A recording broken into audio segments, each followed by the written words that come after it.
دوستان میخواد بهتون یه رازی رو بگم. زکریا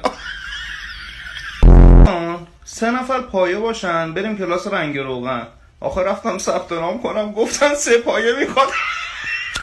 دوستان میدونید اگه تو مسابقات شنبازی نفر اول بشید بهتون چی میدن؟ کاپشن. میدونید چرا درخت‌ها زیاد جوک تعریف نمیکنن؟ چون از درختای بانمک چوبشور درست میکنن.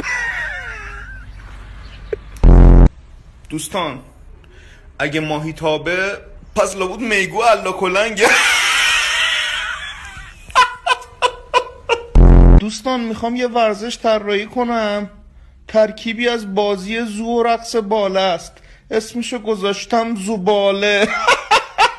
دوستان میدونید در بین لبنیات کدوم یکی بیشترین خدمت رو مردم میکنه؟ ماست. چون از قدیم گفتن خدمت از ماست.